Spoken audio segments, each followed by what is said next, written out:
Greetings, sir. It's an honor and privilege to be here. And my question is regarding abortion.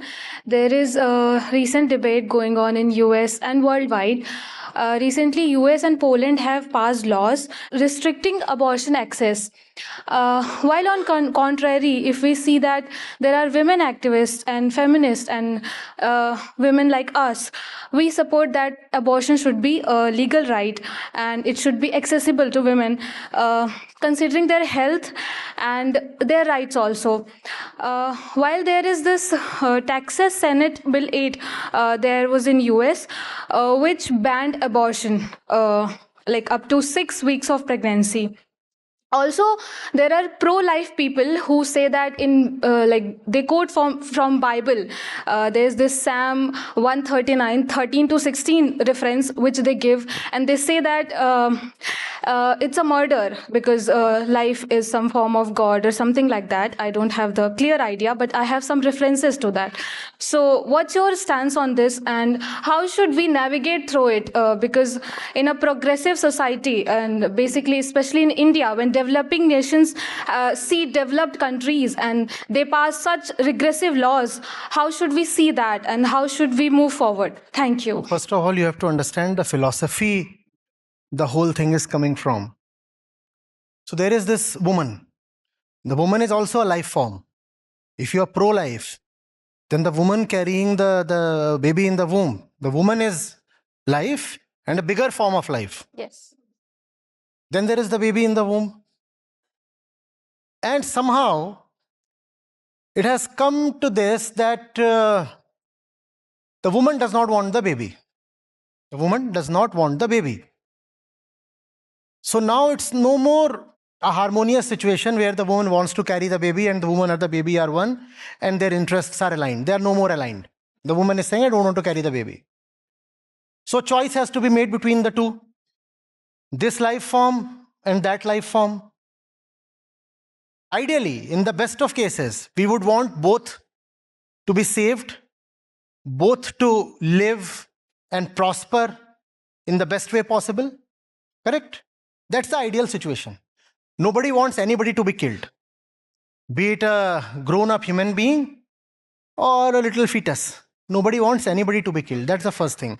But if a choice has to be made, then let's say I am the one choosing in favor of the little one. I am making that choice. I am the state. I am the church. And I am saying the life of that little thing is precious. The woman is saying to me, not precious for some reason best known to me.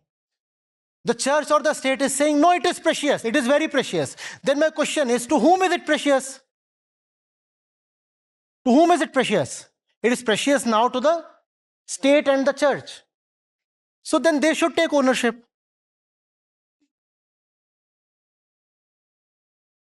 The woman is saying, no more my baby. I want to get rid of this. And the state and the church are saying, we are full of compassion. We want that little thing to survive, which is a noble thought. Agreed. But if you are the one who want that little thing to survive, then you should take ownership and relieve the woman of that. You cannot say, we are the ones greatly interested in the survival of the fetus, but you should be the one taking responsibility of carrying the baby and then nursing it and then raising it. That's unfair, right? That's unfair. We had a case. There were goats. Somebody wanted to slaughter them in our neighborhood. So he said, fine, we take ownership. We paid a heavy amount and we took those goats. Right? And that sounds fair. So if you are so interested in the baby, you take ownership of the baby right now. Right now. But we can't take ownership of the baby. Then it's a woman's baby and let her do what she wants to do. Let her do what she wants to do. Or at least when the kid takes birth, you must have state systems capable of adopting the kid, raising it without the mother, giving it the kind of nutrition and care and upbringing that ideally any baby deserves? Because now you are deciding to become the parent, the foster parent. And if you have taken over parenting upon yourself, that's what you have taken up, then you act like a parent. Why are you forcing the mother to act like a parent? She doesn't want to. We too want that both should have the best, because both are living beings. We understand. We too want that the little kid should be saved and take birth. But if I want that, then this being my want, the responsibility is also mine. And I am the state. If that's the kind of anti-abortion stance I want to take, then being the state, I should have raised institutions first. All right, you please just give birth. This much favor you do to the state, please give birth and then hand over the baby. And we'll raise the baby beautifully. We'll not allow the baby to feel the absence of parents. Right kind of care, nutrition, emotional warmth, whatever a kid needs, we will provide. The right education, yes, we will provide. We are the state.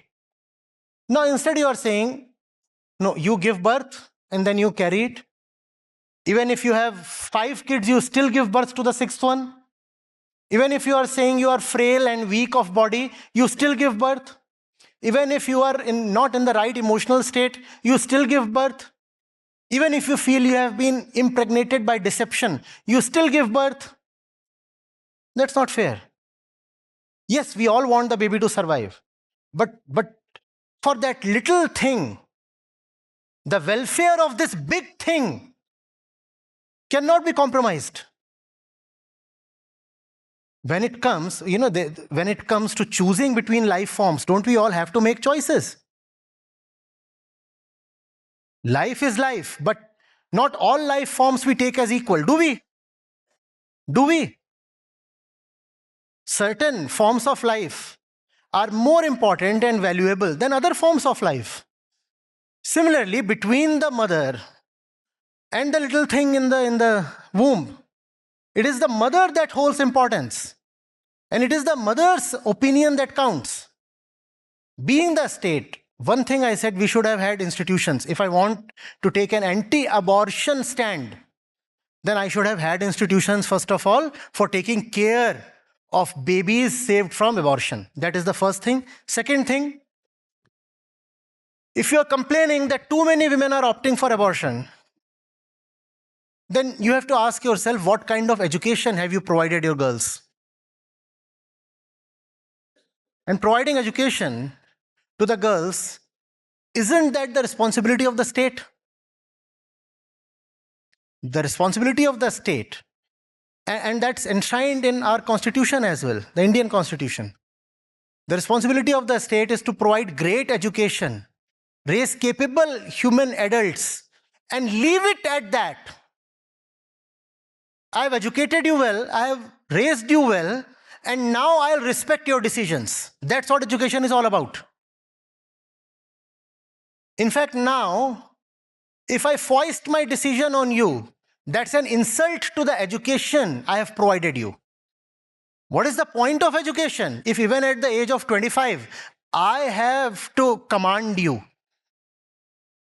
The very output of education is a human being capable of taking her own decisions. And when that human being takes her own decisions, the onus is on the society and the state to accept those decisions, honor those decisions. First of all, we should have boys and girls, men and women, who have been made capable of taking wise, mature, deep decisions in life, right? That should be the quality of upbringing, parenting, education. No? And once they reach the decision-making age, everybody should step back and let them be. Now you are mature. Now you are a capable adult. You decide for yourself. I'm not going to come and dictate terms to you. Abortion or no abortion, that's going to be your decision. And I trust that I have raised you really wisely into a mature woman. So if you decide this way, fine with me. That way, that too fine with me. Are you getting it? You cannot have a weak foundation and then try to cover up by using colorful, glittery paint or through legislation. The building is raised on a weak foundation. And now you want to penalize everybody who comes and shakes it up even little. You don't do this. Sir, first question is to you. Why did you allow this building to stand on such a weak foundation? And now you are trying to protect it through legislation. What kind of stupidity is this?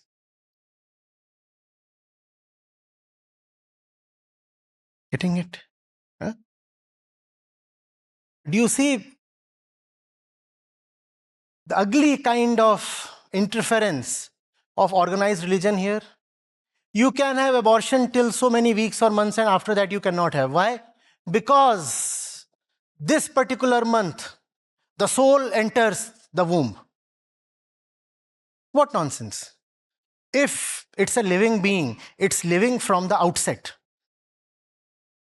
Living from the outset. How can at some intermediate point the being suddenly magically gain life? If it is life always. If you have to decide on a cutoff point, it may be the point where the male cell mated with the female cell. Maybe that's the point when you can say life has begun. But you cannot say 4th month, 6th month. That's the point when Jivatma gets into the womb. Either it was always conscious or it is never going to be conscious at all. Again, bad philosophy. Such point in time the being gained life. How, sir? How? How exactly?